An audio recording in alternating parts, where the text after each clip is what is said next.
Hey everybody, Eagle Run 23 here. I am really excited about this little video series we're going to do. I was contacted by Bear Creek Arsenal to participate in their 15 days of the AR-15. Now, each day we are going to highlight a different AR-15 caliber, and this could be handy for those looking for something other than the 5.56 and more on Bear Creek Arsenal later, but I will have a link for you that will take you to their deals den, and they're going to have some specials going on each of the different calibers for each of the day, which is pretty cool.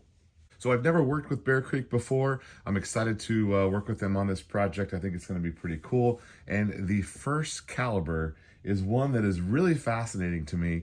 And before the 8.6 blackout was a thing, I had a reloading buddy who almost had me convinced to build a 458 Socom.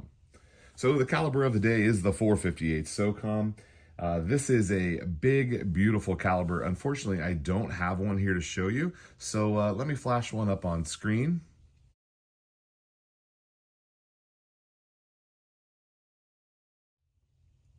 Really a cool looking cartridge. And here it is compared to some other common calibers.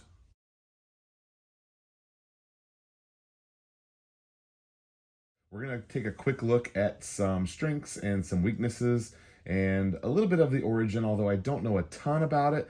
If you know something that I don't know, go ahead and put that down below in the comments. So it was invented in the early 2000s, and it was a response to just the need of a more powerful, capable round. I believe that it was maybe had some military, I think that's why the SOCOM part is in there. I think it had some military aspirations. I don't know that it was ever really used in the military, and I know it certainly wasn't adopted as one of the main calibers. It is devastating stopping power at those short and medium ranges, which is why I was interested in it for hog hunting. The bullet is a big 458, and that's a .458, as in 0.458 inches. You can load this anywhere from 240, 250 up to 600 grains, which is really massive. The main cool factor about this round is that it is an AR-15 caliber round, so it fits in the standard AR-15. And it's basically an upper receiver swap away from you being able to convert your AR to this round. And it definitely would enhance your firepower, although decrease your capacity. You're looking at those medium ranges being a good hunting round, self-defense round. Of course, you can suppress it, which would be really cool. Nowadays, it looks like it's pretty much just a hunting round. I didn't really get adopted for anything mainstream. For me, I believe my dead air would actually work with this. This is a 458 caliber that I'm using for 8.6. So I believe I would already have a suppressor for it, which I'm saying no new calibers. I'm trying not to add any more calibers to my collection, but I would have a suppressor for it. Is it suitable at big games, hogs, deer, even things like bear and buffalo, because it does pack a big amount of energy. So those unique characteristics is kind of what made it popular in the very beginning. I have seen it decline quite a bit, but here in Texas, there are still guys that run it for hog hunting. So some big time raw power with just an AR upper receiver swap is pretty cool. They do have these on Bear Creek's website, like I was mentioning, in the deals den. And last I checked, there was an upper receiver that was under 300, which is really cool.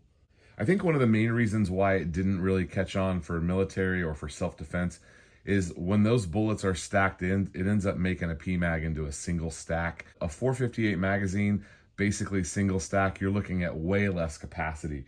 I believe that it was probably overtaken by the 300 blackout, which has seen some military adoption. Again, I'm not an expert in that, but I do know that the 300 blackout did get some military applications.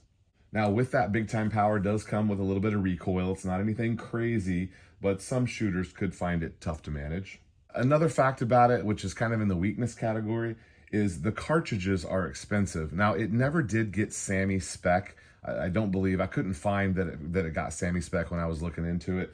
So it's basically a wildcat at this point. There are some small ammo manufacturers that are making factory ammo for it, but they are pretty much in the expensive category.